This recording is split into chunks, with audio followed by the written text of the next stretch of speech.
Մեթյու Հենրի, ամենօրյա ընթերցանություն, օր օգոստոսի 22։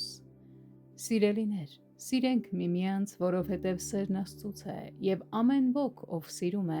Աստծուց է ծնված ու ճանաչում է Աստծուն։ Առաջին Հովհաննես 4:7 խոսք։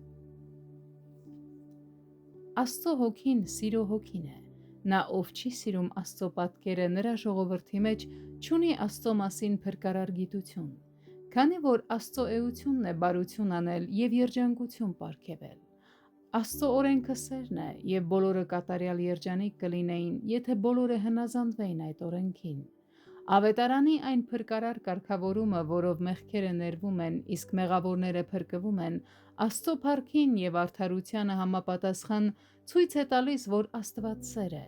Դեռևս շատ բաների վրա առեղծված և խավար է տարածված, սակայն Աստված իրեն այնքան հստակ է ցույց տվել որպես սիրող Աստված, որ մենք հավիտենական երջանկությունից կարող ենք զրկվել միայն մեր անհավատության և չապաշխարելու պատճառով։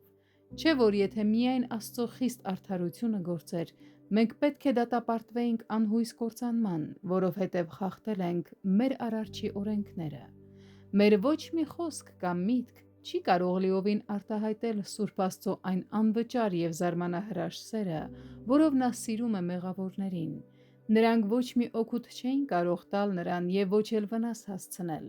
իսկ նա կարող էր արդարացիորեն մի ակնթարթում կործանել նրանց։ Թե որքանով էին նրանք արժանի նրա վրեժխնդրի դատաստանին, երևում է հենց այն միջոցով, որով նա փրկեց նրանց։ Եվ այդ ամենի փոխարեն, եթե Աստված կամենար, իր ամենակարող խոսքով կարող էր ստեղծել ուրիշ աշխարհներ, ավելի կատարյալ էակներով։ Եթե ցանկանանք փնտրել սերը նրա ամենափառավոր դրսևորումներով,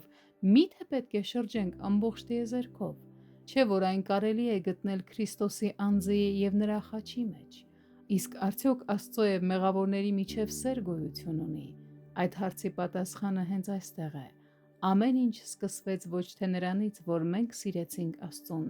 այլ նրանից, որ Աստված իր կամքով և իր նախաձեռնությամբ սիրեց մեզ։